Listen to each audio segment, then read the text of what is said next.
Which is more cruel, people or the simple passing of time itself?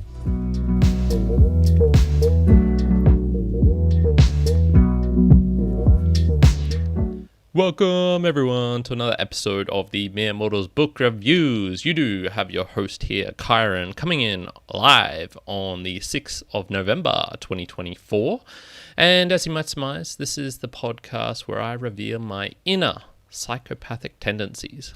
No, I won't be doing that today, at the very least. Haha.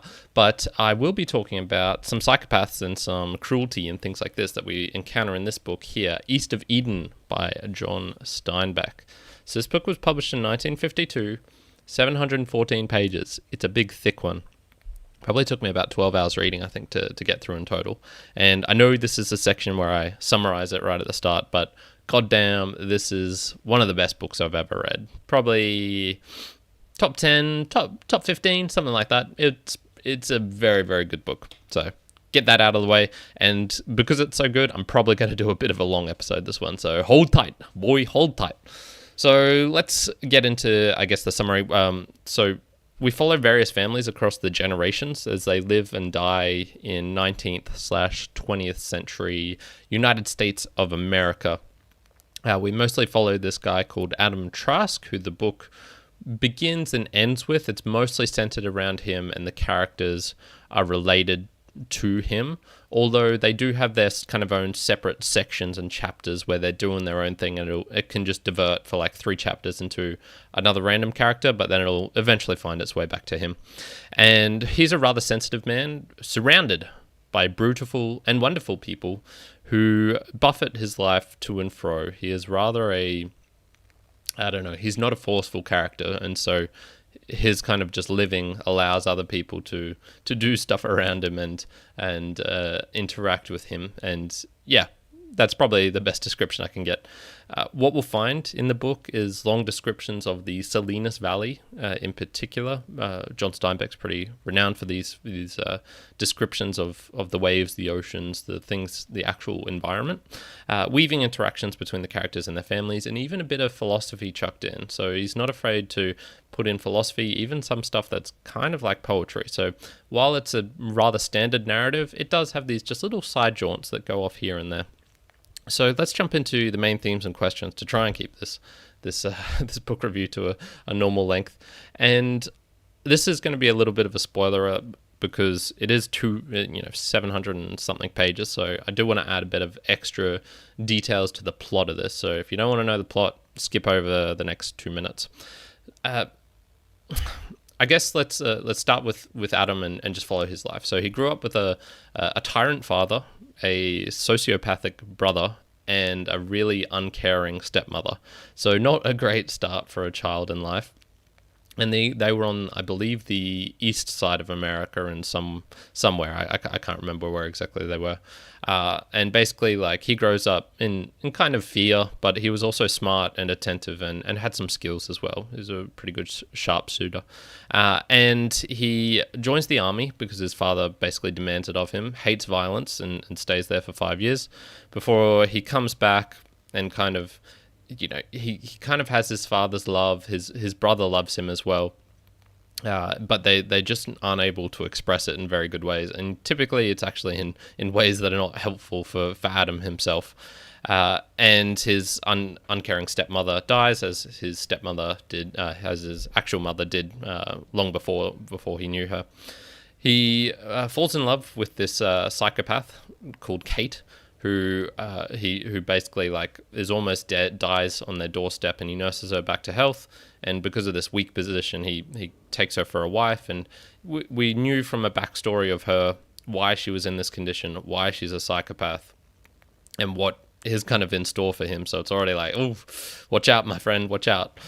He moves to Salinas, and this is where we've got this lovely little photo of the valley, this kind of idyllic place in his mind where he's set up a utopia, and it's like, okay, I'm going to move there with my loving wife, loving in quotation marks, and he has these dreams of creating this paradise there, which is actually the title of the book, and a kind of Edenic valley that he wants to create, who he'll do with the help of this man called Sam Hamilton, and with his kind of servant slash butler slash guide slash soothsayer slash wise mentor Li, a Chinese man.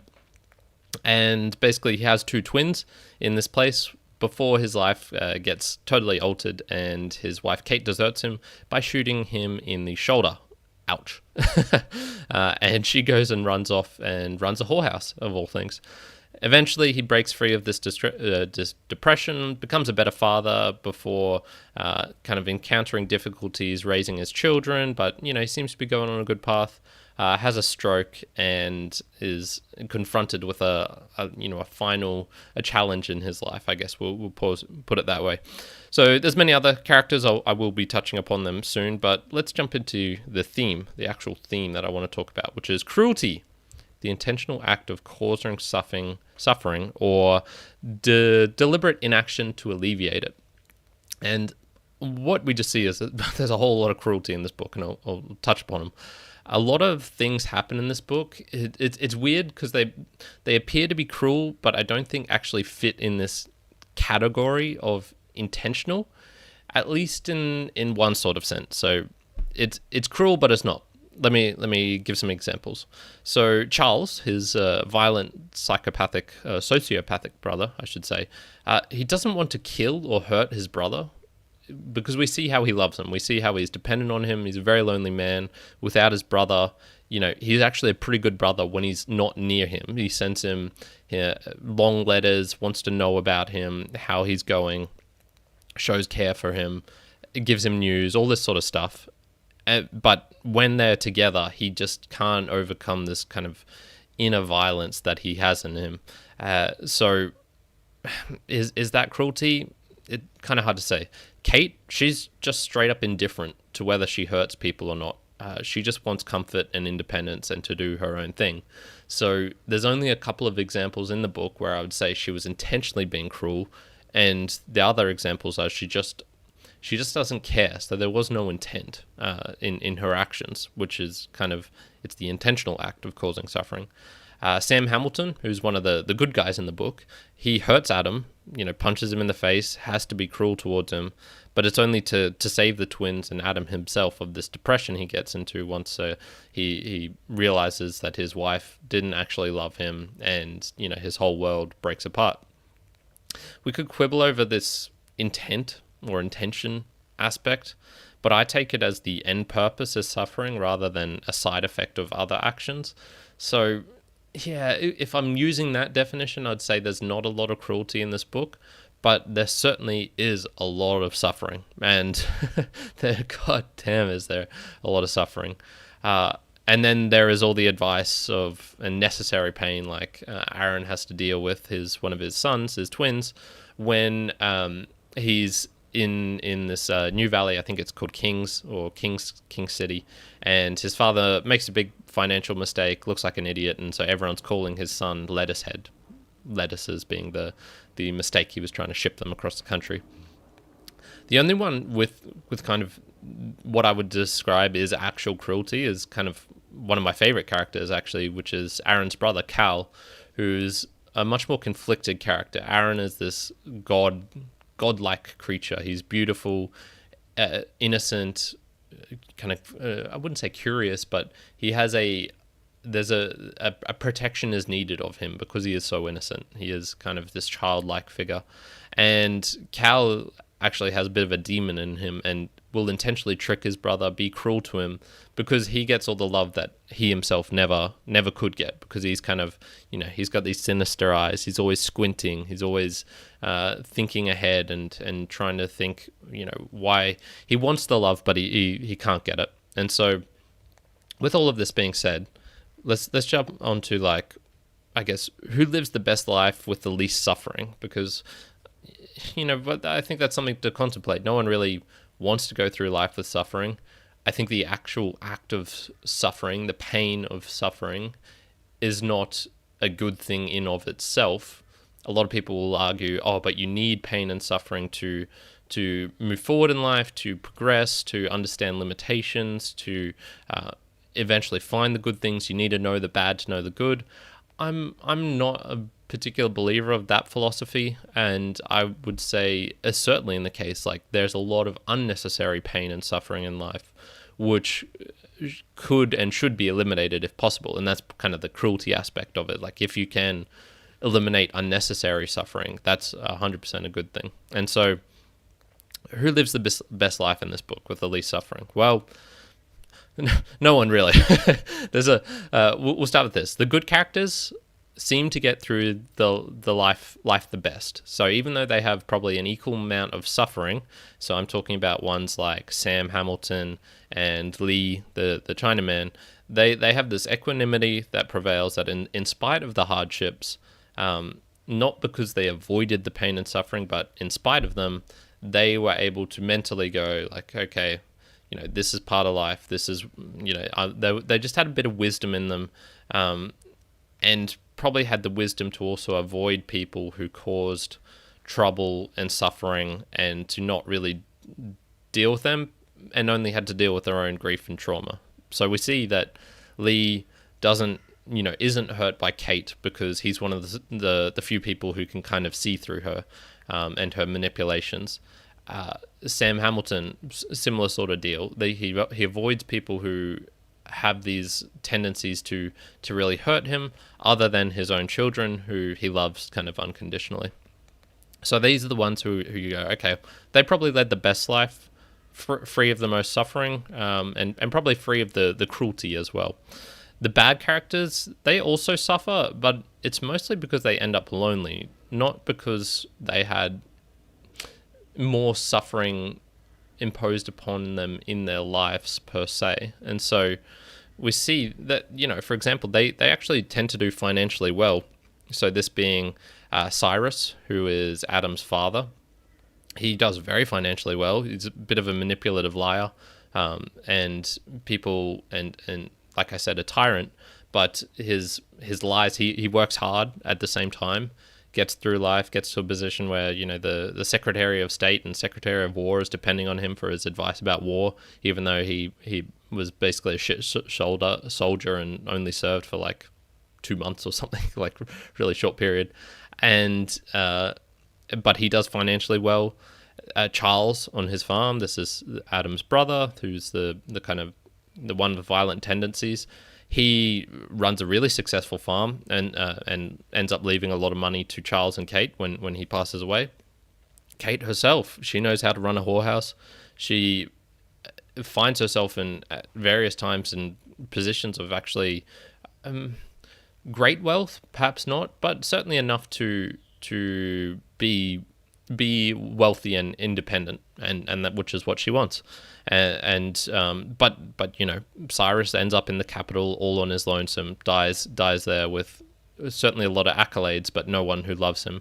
Charles on his farm, no one loves him. So he couldn't find a wife. He dies alone on his farm. Kate ends up in her grey room. She's surrounded by, people, whores and prostitutes and enforcers and things like this.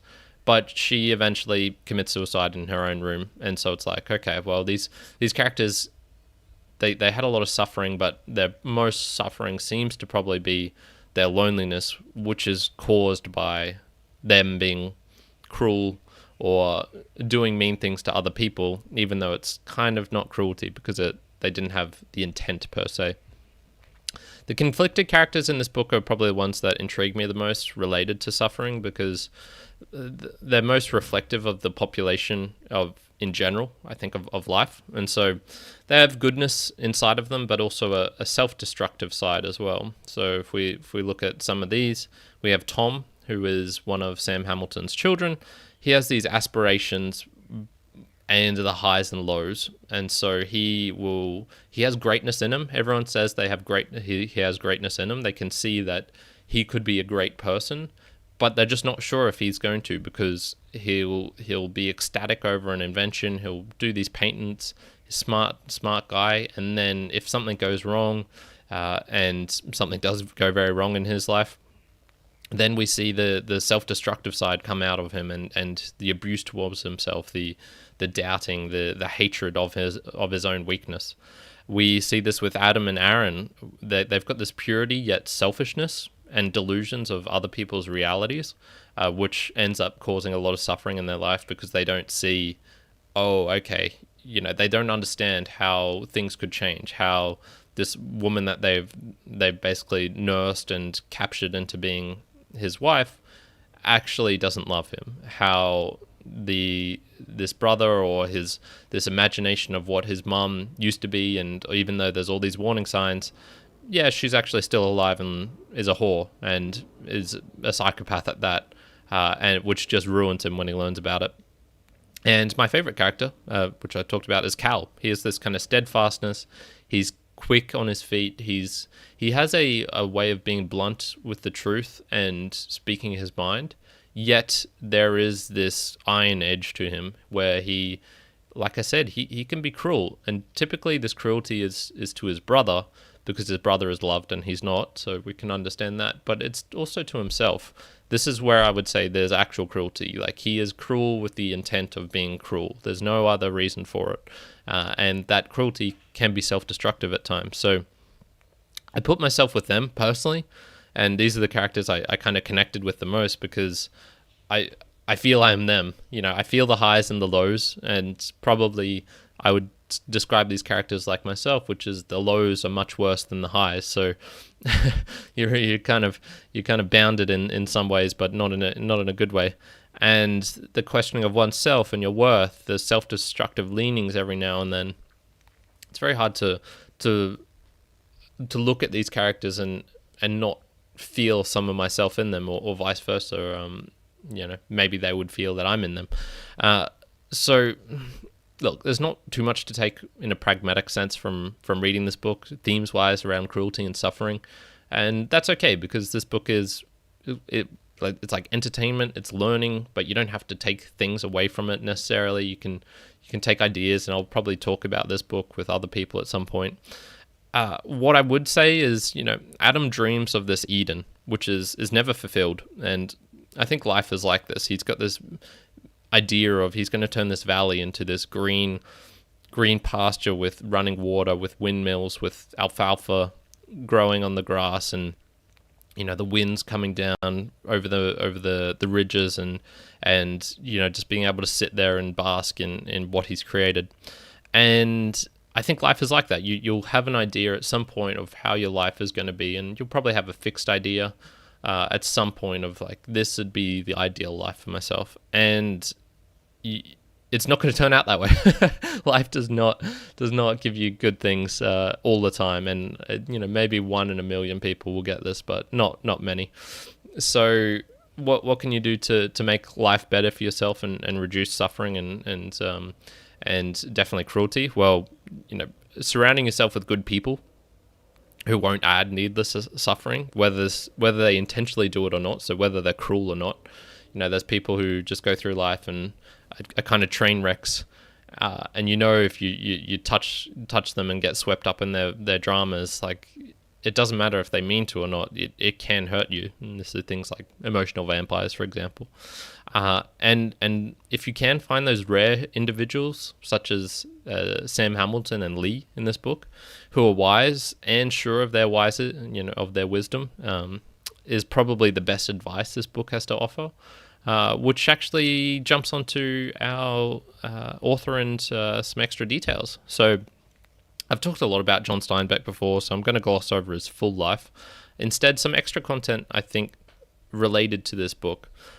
He considered this his best work, rather than Grapes of Wrath, which is it's up there. A lot of people would probably say Grapes of Wrath is better.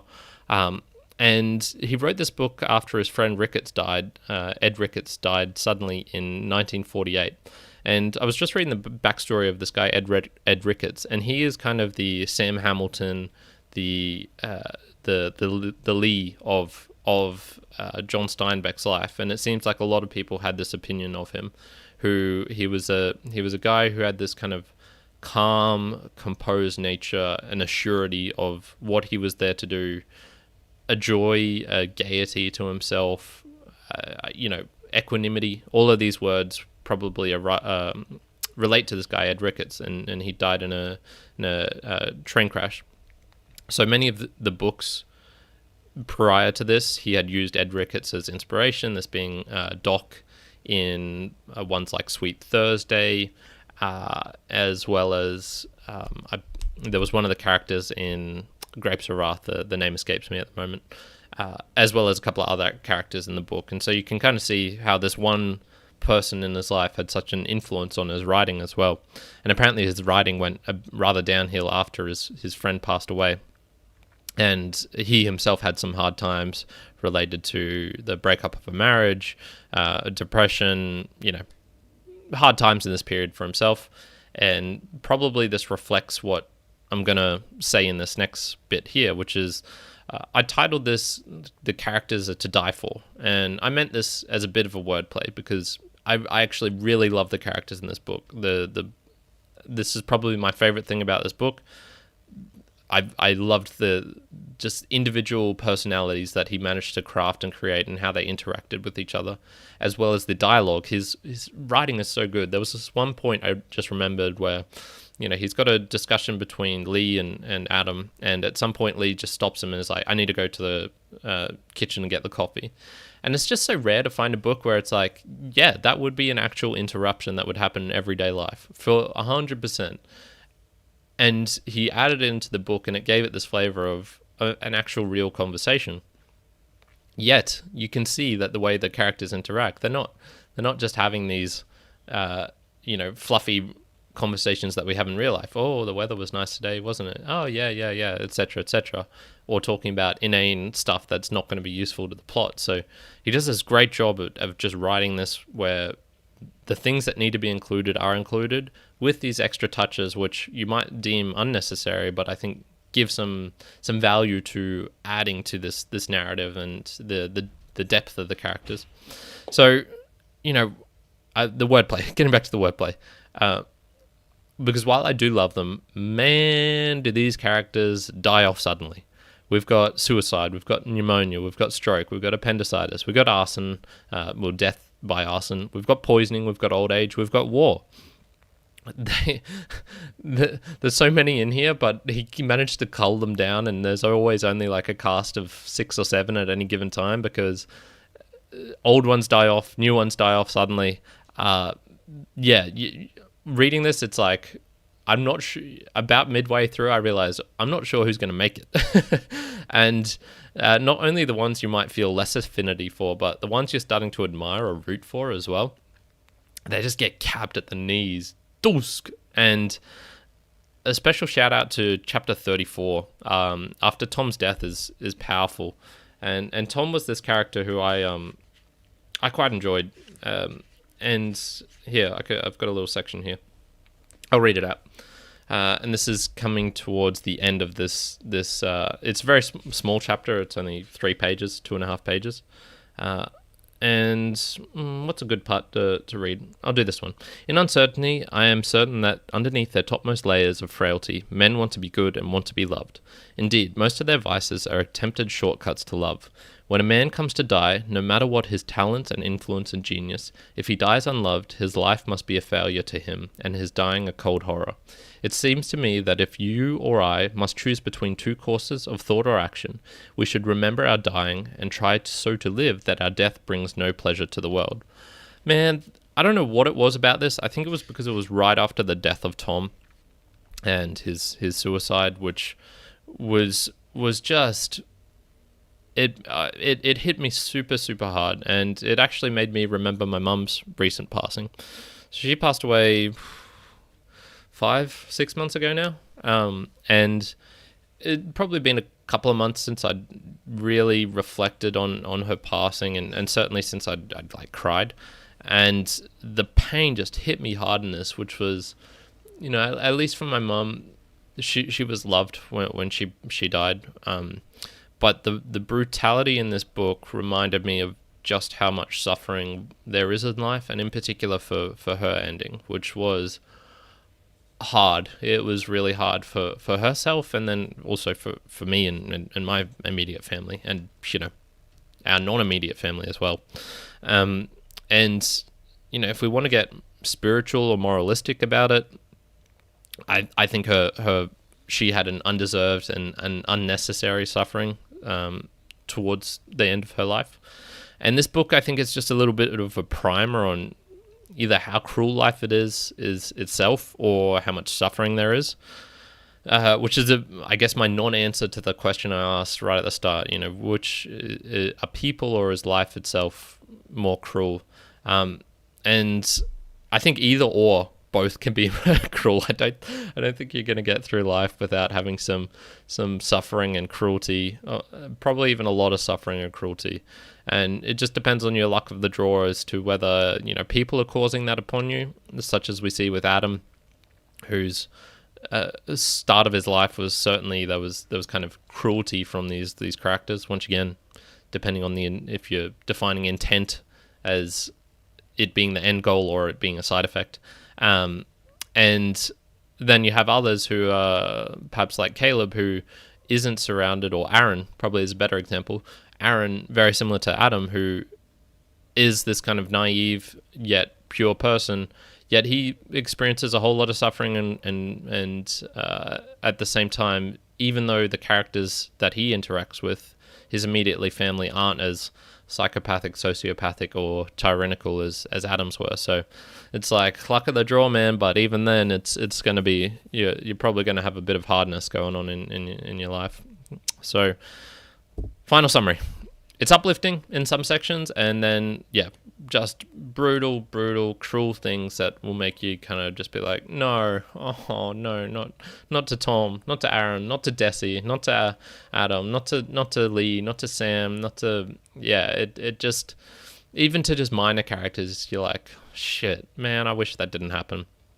And, it's very reflective of what life is. Easily some of the best written characters and dialogue that I've encountered across all of my reading. Was captivated. I got through this 12 hours very quickly because I was reading a lot of this book. It was very hard to put down. It's diverse enough that I think there's probably a character for everyone in here. The main characters are men, so I could understand this not being particularly available, suited for women, but especially because Kate is probably the main woman character. There's another one, Alba is her name, who kind of falls in love with Aaron and then subsequently Cal. Gossip. But she's still rather a minor character. She's only introduced right towards the end, basically, and so it's I feel there's a lot, perhaps for men in particular, in this book, but cruelty, life, and suffering, that applies to everyone. A book that brought a lot of emotions to the surface for me, made me ponder a lot. Very superb. 8.5 out of 10. John Steinbeck's East of Eden. The only unfortunate thing is, like, a lot of it was bad emotions. It didn't. There was some uplifting stuff, but when it makes you cry, it's not the best feeling in the world. So other recommendations, well, Grapes of Wrath is hard to go past in terms of recommendations, because that book is also very sad, but it's sad in a different way. It's not. I don't think it's more about the atmosphere rather than the characters themselves. And so I will do a video sometime comparing all of John Steinbeck's books, but I'd need to read a couple more, especially The Pearl. I haven't read that one yet. And so I would recommend that one. Definitely Grapes of Wrath by John Steinbeck. Check it out.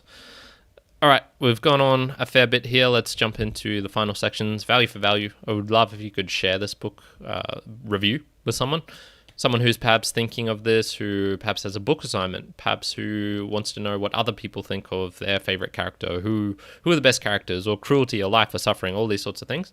So, sharing that with someone would be awesome. I also want to know your book recommendations. Do you have any for me? What would you like me to review next on this channel? Assuming that you've kind of got a feel for the types of books that I like to read.